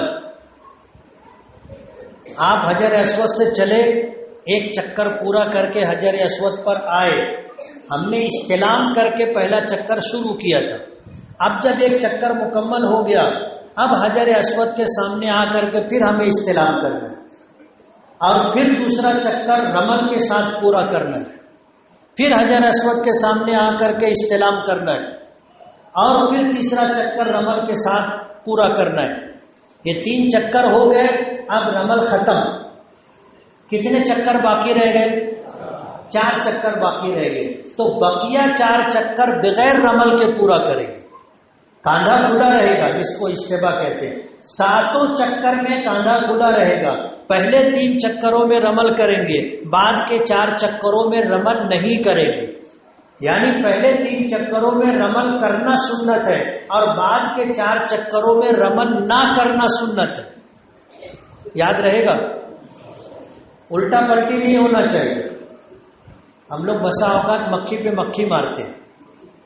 ہوتا کیا ہے کہ پہلے چکر میں بھول گئے، تب پہلے چکر میں رمل کرنا تھا، بھول گئے، تب آدمی حساب لگاتا ہے، بولے 3 چکر میں ہونا چاہیے، تو 4تھے چکر میں رمل کرنے لگ جاتا نا۔ ہم ظاہر بات ہے ادھر بھی سنت چھوٹ گئی، ادھر بھی سنت چھوٹ گئی، اور آدمی یہ غلط فہمی میں رہتا ہے کہ میں صحیح کر رہا ہوں، برابر کر رہا ہوں۔ تو پہلے 3 چکروں میں رمل کرنا سنت ہے، اور بعد کے 4 چکروں میں رمل نہ کرنا سنت ہے۔ جب 7واں چکر ہمارا حجر اسود پر مکمل ہوگا تو ہم پھر استلام کریں۔ گنتی کے اعتبار سے یہ استلام کا نمبر کیا ہوگا؟ 8واں استلام۔ اب استلام کر لیے، اب استبا ختم۔ چادر بغل میں سے نکال کر کے، دونوں کاندھے ڈھانک کر کے ہم 2 رکعت نماز واجب الطواف پڑھیں گے۔ مکروہ وقت نہ ہو تو 2 رکعت نماز واجب الطواف، اور طواف کرنے والوں کی جگہ چھوڑ کر کے پیچھے جا کر کے پڑھیں، مقام ابراہیم پر نہیں۔ بعض لوگ جو ہے ایک دم وہیں گھس کر کے مقام ابراہیم پر کوشش کرتے ہیں 2 رکعت واجب الطواف پڑھنے کی، اور پڑھ نہیں پاتے۔ یہ بھی کوئی نماز ہے کہ آدمی نیت وہاں باندھا، وہاں دھکا دے کر کے لوگ پہنچا دیے۔ پیچھے سے جو ریلا آتا ہے، آگے والے کی کوئی غلطی نہیں رہتی، وہ چاہتا ہے کہ میں اس کی گردن پہ پاؤں نہ رکھوں، وہ دیکھتا ہے کہ کوئی سجدے میں، وہ نہیں چاہتا کہ پاؤں رکھوں، لیکن پیچھے سے جو ریلا رہتا ہے اس کو پاؤں ڈالنا ہی ڈالنا ہے۔ اس کو تو دکھتا ہے کہ کوئی ہے، لیکن اس کے پیچھے والے کو نہیں دکھتا وہ، تو یہ کیا کرتا ہے کہ ایسے الانگ پھلانگ کر کے نکل جاتا، اور پیچھے والے اس کو کچل کر کے گزر جاتے نا۔ اب کبھی ایسا ہوتا ہے کہ آسمان بھی سر پہ گرتا ہے نا، آدمی سجدے میں رہتا ہے اور طواف کرنے والے نیچے دیکھنا چاہیے، نیچے دیکھتے نہیں ہیں، سب کی نظر اوپر رہتی ہے۔ اور بسا اوقات کوئی تگڑا آدمی اگر سجدہ کرنے والے پہ گرا تو اس کو سجدے میں سمجھ میں آ جاتا ہے کہ آسمان گرتا ہے تو کیا ہوتا ہے۔ اس لیے جہاں لوگ طواف کر رہے ہیں وہاں نماز مت پڑھنا، پیچھے ہو کر کے مقام ابراہیم کی طرف پیچھے جا کر کے جہاں لوگ نماز پڑھتے رہتے ہیں وہاں جا کر 2 رکعت نماز واجب الطواف پڑھنی ہے۔ پہلی رکعت میں سورہ فاتحہ اور سورہ کافرون، دوسرے میں سورہ فاتحہ اور سورہ اخلاص۔ نماز ہو گئی، اس کے بعد زمزم آپ پیے، زمزم پینے کے بعد پھر آپ حجر اسود کے سامنے آئیں، اور آنے کے بعد 9واں استلام کریں۔ کتنا؟ 9واں استلام۔ اور یہ استلام کر کے اب آپ کو صفا مروہ کی صحیح کے لیے صفا پر جانا ہے۔ جب آپ صفا پر جائیں تب وہاں جا کر کے آپ کو پہلا کام نیت کرنی ہے کہ اللہ میں عمرے کے لیے صفا مروہ کی سعی کی نیت کرتا ہوں، اسے تو میرے لیے آسان فرما دے اور قبول فرما دے۔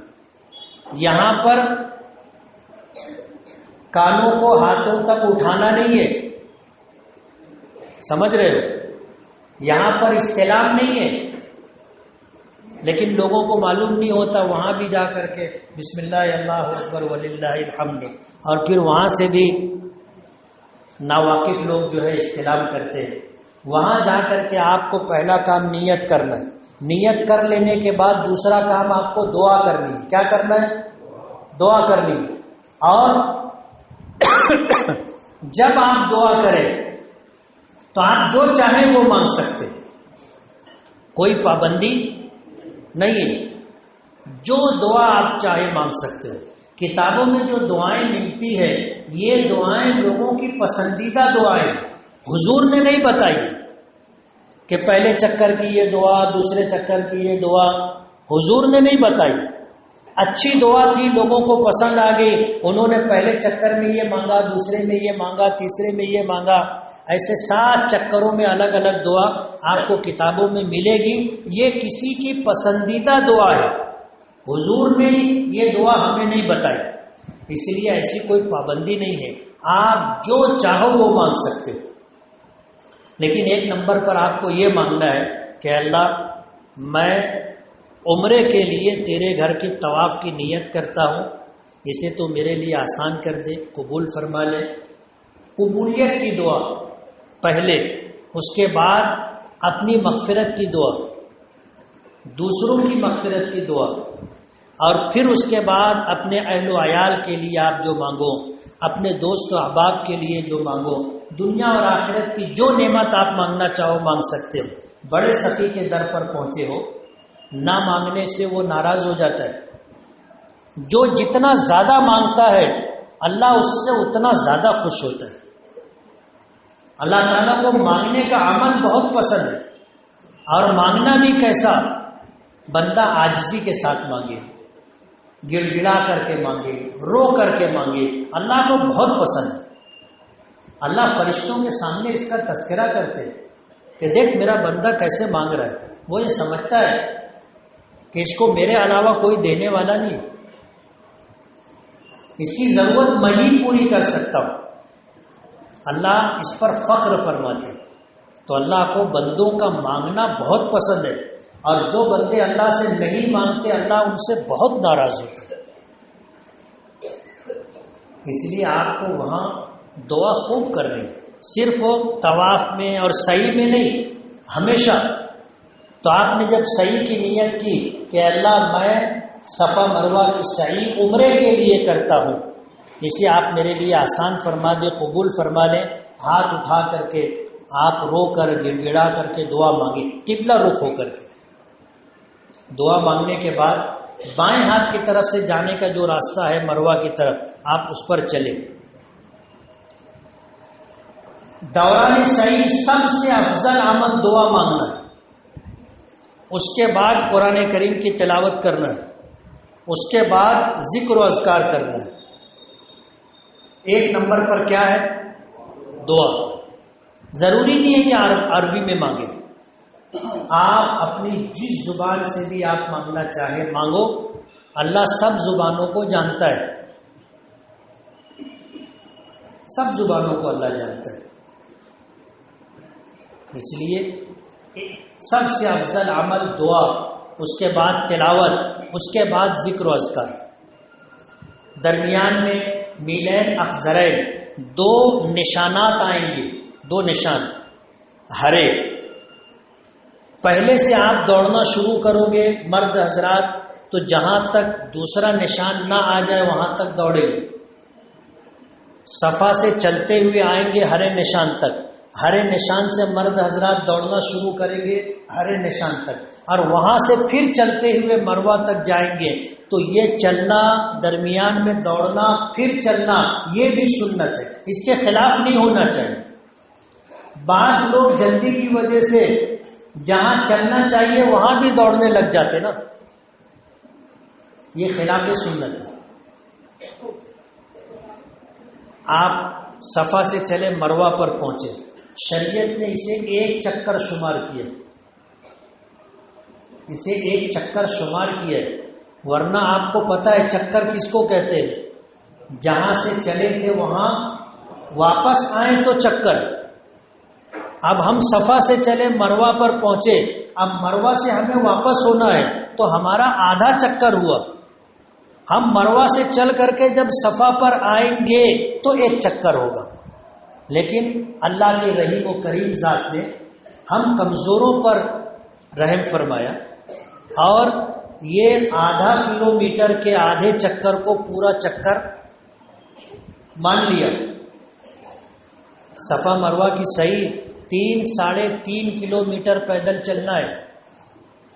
450 میٹر سے کچھ زیادہ ہے صفا سے مروہ اور مروہ سے صفا، اور 500 میٹر کا آدھا کلومیٹر ہوتا ہے۔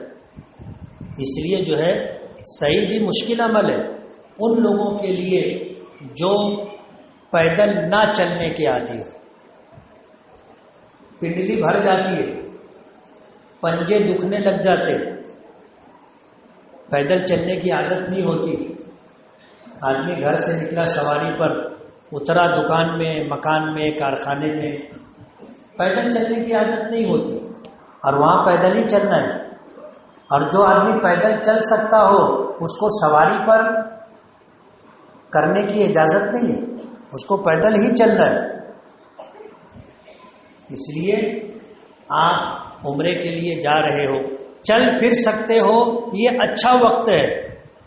وہ زمانہ آئے کہ آپ چلنے پھرنے سے معذور ہو جائے پھر عمرے کے لیے جائیں، حج کے لیے جائیں، تو آدمی لوگوں پر بوجھ ہو جاتا ہے۔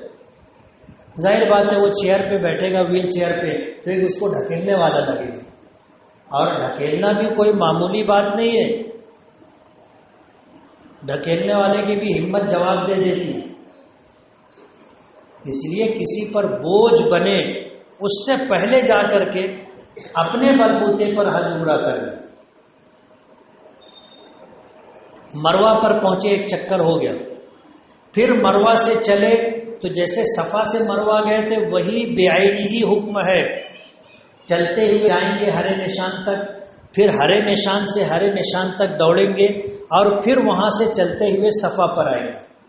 تو ہم صفا سے جب مروہ پر گئے تو دعا کر کے ہم نے اپنا یہ چکر شروع کیا تھا۔ مروہ پر پہنچے پھر دعا کریں گے، مروہ سے پھر چلیں گے، صفا پر آئے پھر دعا کریں گے، پھر مروہ پر پہنچے پھر دعا کریں گے، پھر صفا پر آئے پھر دعا کریں گے، مروہ پر پہنچے پھر دعا کریں گے۔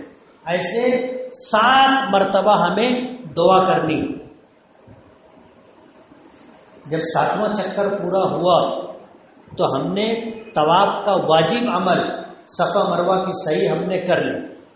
یہ 2 کام تھا، یہ 2 حکم تھا، 2 عمل تھا جو عمرے کا جز تھا، ایک بیت اللہ کا طواف اور ایک صفا مروہ کی صحیح۔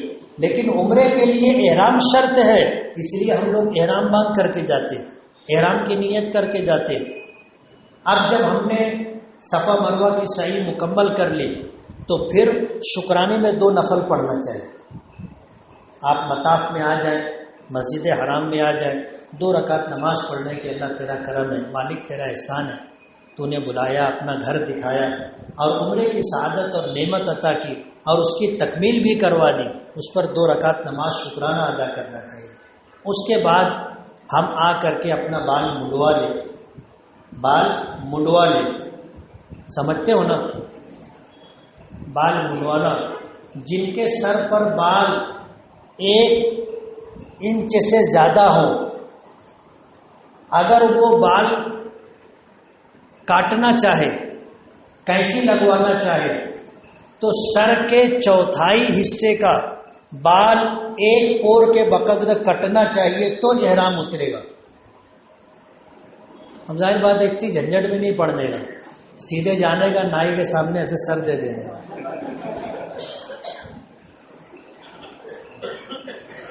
وہ اپنا پانی ڈالتا، سر مسلتا، کبھی کبھی ٹال بھی بنوانا چاہیے۔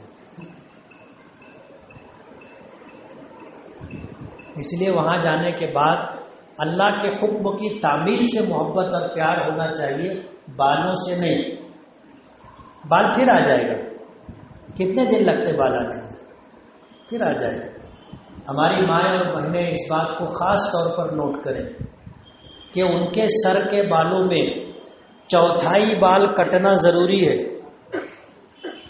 1/4، جیسے مثال کے طور پر پورے سر میں اگر 1 لاکھ بال ہے تو 25,000 بال 1 کور کے بقدر کٹنا چاہیے۔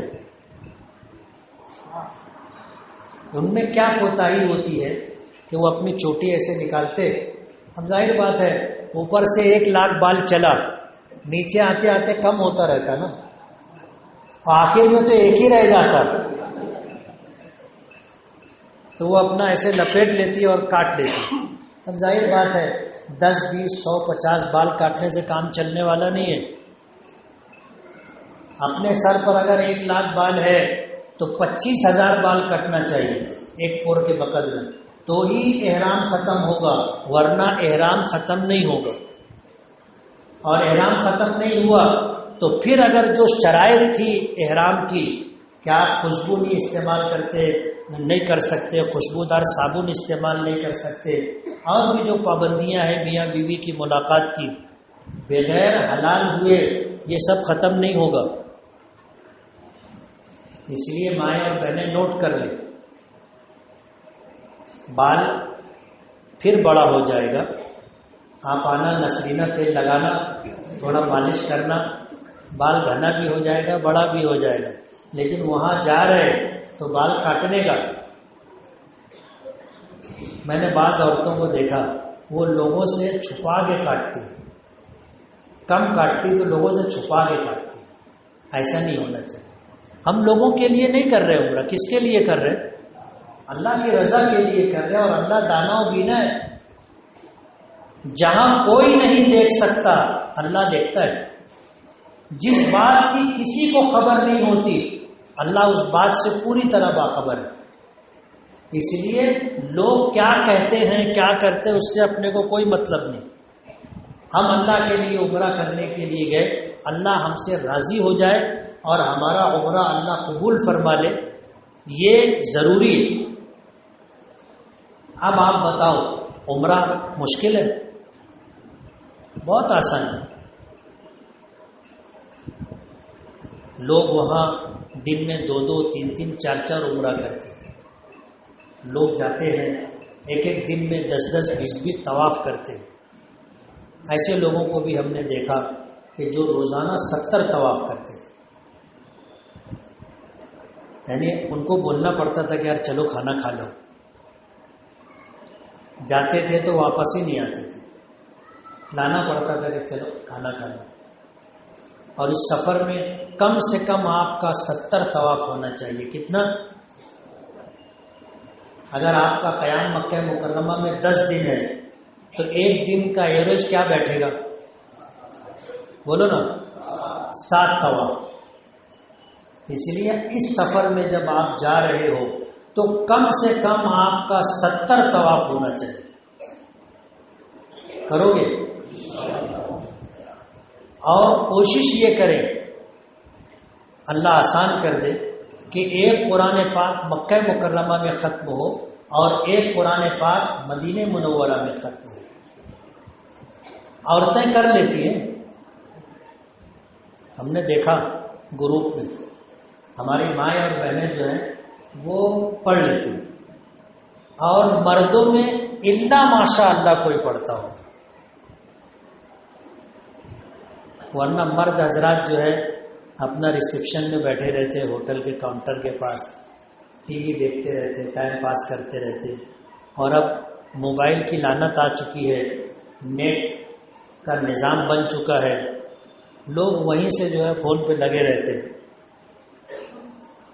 بہت شاندار ہوٹل ہے، ریسیپشن ایسا ہے، میں تو کہ بتا رہے ہوں، اپنا ویڈیو چالو کر کے گھمانا چالو کر دیتے.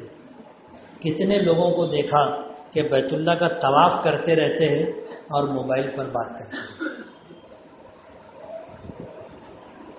ظاہر بات ہے آپ عمرے کے لیے گئے، بیت اللہ کا طواف کر رہے، آپ کی توجہ اللہ کی طرف ہونی چاہیے. تو اللہ کی طرف کوئی توجہ نہیں ہے، آپ فون پر کسی اور سے بات کر رہے. ظاہر بات ہے، کہتے ہیں نا با ادب با نصیب، بے ادب بے نصیب. جب وہاں جا کر کے بھی آپ کو اللہ کی لو نہیں لگی، اللہ کی طرف آپ متوجہ نہیں ہوئے، تو کون سا مقام پھر آپ کو ملے گا کہ آپ اللہ کی طرف متوجہ ہوں گے؟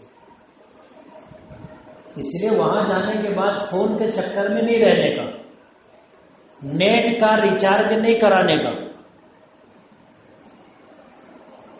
سن رہے ہو؟ وہاں آپ کو لوگ سمجھائیں گے کہ یہ پروگرام ہے، یہ پروگرام ہے، یہ پروگرام ہے، اور اتنا گھنٹہ آپ فری بات کر سکتے، اتنا گھنٹہ آپ فری بات کر سکتے. وہ سب چکر میں نہیں رہنے. اور وہاں سے یہاں فون ان نہیں کرنے کا، یہاں سب خیریت سے، آپ بجائے فون کرنے کے یہاں والوں کی خیریت کے لیے دعا کرو، فون پر خیریت پوچھنے کی ضرورت نہیں ہے، اور آپ وہاں سے ان کے لیے کچھ کر بھی نہیں سکتے سوائے دعا کے۔ کوئی اگر بیمار ہو گیا، کوئی جھگڑا ہو گیا، کوئی بات ہو گئی، کوئی مر گیا تو آپ کچھ کر سکتے، اس لیے فون ان پہ نہیں لگنے کا۔ ضرورت ہے آپ رکھیے، لیکن ضرورت کے وقت آپ فون استعمال کیجئے، بلا ضرورت فون میں لگے نہیں رہنے کا۔ یہاں سے زیادہ نیٹ کی وہاں سہولت ہے، اور ایسے ایسے گیم اور یہ وہ سب رہتے ہیں کہ یہاں بھی لوگ رات بھر لگے رہتے ہیں، وہاں بھی رات بھر لگے رہتے ہیں۔ اس کے لیے نہیں جا رہے اپنے، اللہ نے نصیب سے بلایا ہے، وہاں جانے کے بعد ذوق اور شوق کے ساتھ اپنا وقت گزرے، اللہ کی عبادتوں میں گزرے، دعاؤں میں گزرے۔ پتہ نہیں ہے دوبارہ حاضری مقدر ہے یا نہیں، اس وقت کو غنیمت جانے، اس کو وصول کرنے کی کوشش کریں۔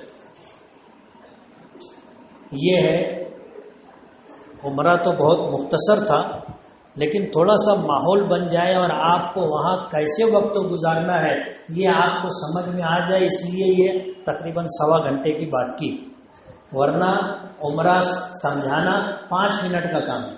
کتنے منٹ کا؟ اور میں 5 منٹ میں سمجھاتا تو آپ لوگوں کا پیٹ بھی نہیں بھرتا، اس لیے تھوڑا لمبی گفتگو کر لی تاکہ بات سمجھ میں آ جائے۔ ماحول بننے کے بعد جب آدمی سنتا ہے تو اچھا لگتا ہے۔ تو عمرے کا عمل بہت مختصر عمل ہے، آپ کو احرام باندھنا ہے، احرام کے لیے آپ کو غسل کرنا ہے، غسل کرنے سے پہلے اگر جنسی خواہش ہو تو وہ پوری کر لینا ہے، جسم سے زائد بال دور کر لینا ہے، ناخن کاٹ لینا ہے، اور اسی کے ساتھ پھر غسل کر کے آپ احرام باندھے، خوشبو لگائے۔ خوشبو احرام کی چادر پر نہیں لگائیں گے بلکہ بدن پر لگائیں گے۔ کہاں لگائیں گے؟ عطر وغیرہ چادر پر نہیں لگائیں گے، یاد رہے گی بات۔ اگر آپ نے چادر پر خوشبو لگائی اور خوشبو لگانے کے بعد آپ نے وضو کرنے کے لیے چادر اتار کر کے دی، بولے لے پکڑ تو بے، وضو کر لیا، چادر دوبارہ لے کر کے آپ نے اوڑھا، دم واجب ہو جائے گا۔ سمجھ رہے ہو؟ احرام کی حالت میں خوشبو کا استعمال کرنا منع ہے، جب تک یہ چادر آپ کے جسم پر رہی ڈھکے گا چلے گا، لیکن ایک مرتبہ چادر الگ ہو گئی اور اس پر خوشبو لگی ہے، وہی چادر آپ نے پھر اوڑھی، دم واجب ہو جائے گا۔ اس لیے خوشبو کہاں لگائیں گے؟ بدن پر لگائیں گے، اور خوشبو بدن پر لگانے کے لیے واقعی خوشبو ہونا چاہیے، گھاسلیٹ والا عطر نہیں۔ ابھی جو یہ مارکیٹ میں بکتا ہے سب گھاسلیٹ والا رہتا ہے، گھاسلیٹ میں کیمیکل ڈالتے ہیں، اس کی بو ختم ہو جاتی، پھر اس میں کیمیکل ٹچ کرتے ہیں تو اس میں خوشبو یا بدبو پیدا ہوتی، خوشبو پیدا ہو گئی تو وہ عطر بن گیا، اور اس کے اوپر پھر من چاہا نام لگا دیا جاتا۔ بولے کون سا عطر؟ بولے شب عروسی، کچھ بھی نام دے دیتے۔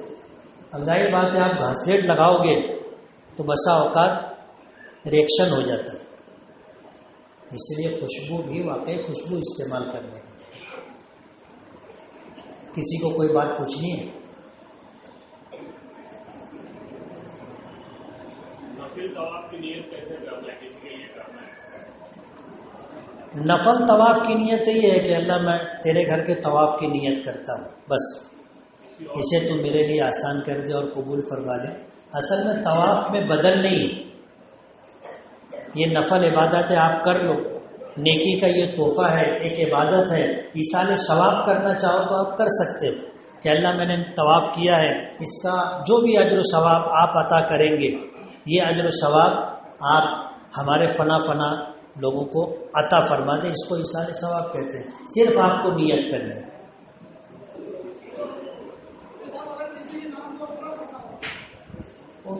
آپ طواف کرو یا عمرہ کرو، آپ کو وہی نیت کرنی ہے۔ آپ عمرہ کر لیں، عمرہ کر لینے کے بعد آپ نیت کر لیں، دعا کریں کہ اللہ میں نے کیا ہے عمرہ، اسے آپ قبول فرما لیں، طواف کیا اسے قبول فرما لیں، اس میں جو کمی کوتاہی ہو گئی ہو اسے معاف کر دیں، اپنے فضل سے پورا اجر عطا فرمائیں، اور اس کا ثواب میرے ماں باپ کو، ان کو جن کو بھی آپ پہنچانا چاہیں پہنچائیں۔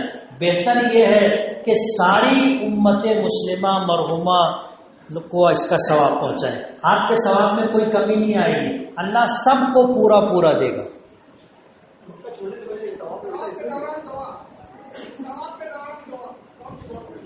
ابھی تو میں نے بتایا نا، جو آپ کا جی چاہے، میرے لیے بھی مانگنا۔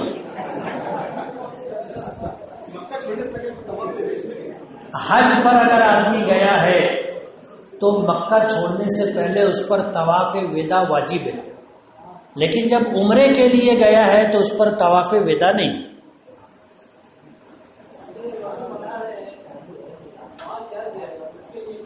احرام کی حالت میں وضو بناتے ہوئے، احرام کی حالت میں سر کھجاتے ہوئے، احرام کی حالت میں داڑھی پر ایسے ہاتھ پھیرتے ہوئے، کبھی تکیے پر سر رکھ کر کے بال گرتے، تو اس پر کوئی مواخذہ نہیں ہے۔ بعض لوگ کی عادت ہوتی ہے وہ ایسے نہ ہوتے رہتے، ایسے ایک بال ہو گئے بس۔ اب آدمی اگر اپنا بالقصد بال توڑا ہے تو ہر بال کے بدلے میں اس کو ایک مٹھی گیہوں صدقہ کرنا پڑے گا۔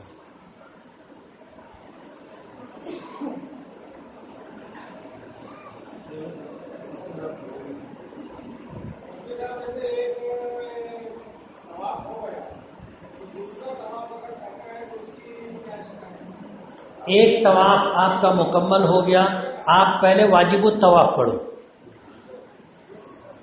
بعض لوگ کیا کرتے ہیں کہ چکر پورا ہو گیا پھر نیا چالو کر دیتے، پھر چکر پورا ہوا پھر نیا چالو کر دیتے، اور سب کا واجب الطواف بعد میں پڑھتے، یہ درست نہیں۔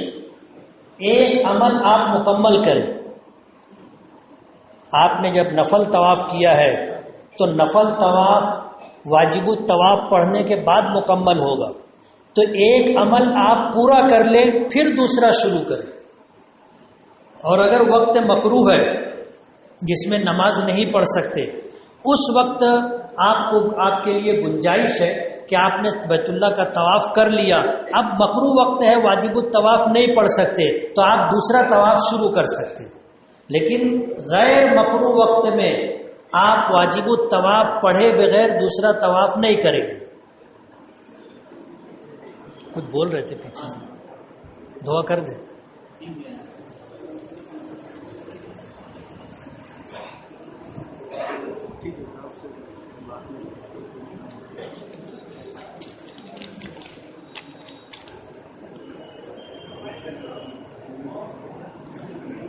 کسی نے پوچھا ہے کہ میری والدہ عمرے کے لیے اپنے بیٹی اور داماد کے ساتھ جانا چاہتی ہیں، کیا وہ جا سکتی ہیں؟ جا سکتی ہیں۔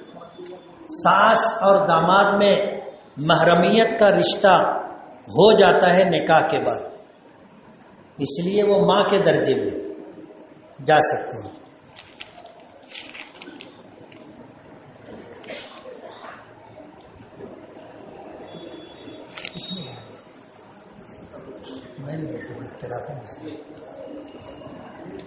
نمازی کے آگے سے گزرنے کا گناہ، دیکھو حدود حرم میں بھی، مسجد حرام میں بھی نمازی کے آگے سے نہیں گزر سکتے، صرف مطاف میں طواف کرنے والوں کو اجازت ہے کہ وہ طواف کرتے ہوئے نمازی کے آگے سے گزر سکتے، لیکن وہاں جانے کے بعد یہ دیکھا کہ لوگ اس کا بالکل لحاظ نہیں کرتے اور نمازی کے آگے سے گزرتے ہیں، یہ گناہ کبیرہ ہے، گناہ کبیرہ۔ حضرت ابو ہریرہ فرماتے ہیں کہ نبی کریم صلی اللہ علیہ وسلم نے فرمایا کہ نمازی کے آگے سے گزرنے کا کیا گناہ ہے، اگر گزرنے والے کو معلوم ہو جائے تو وہ 40 سال رکنا گوارا کرے گا، آگے سے نہیں گزرے گا۔ آپ نے بتایا کہ رمل کرنا ہے، رمل پہلے 3 چکروں میں کرنا ہے، اور جوانی میں عمرہ اور حج کرنا بہتر ہے، یقیناً بہتر ہے، مگر اب والدین جو چل نہیں سکتے تو ان کو گاڑی پر بٹھا کر کس طرح سے کرنا ہے پورے عمل کو؟ ظاہر بات ہے وہ معذور ہو گئے، چل نہیں سکتے، تو آپ ان کو بٹھا دیں، نیت کروا دیں، آپ بھی نیت کر لیں اور اس کے ساتھ آپ ویل چیئر جو ہے ڈھکیلتے رہے تو ان کا بھی طواف ہو جائے گا، آپ کا بھی طواف ہو جائے گا۔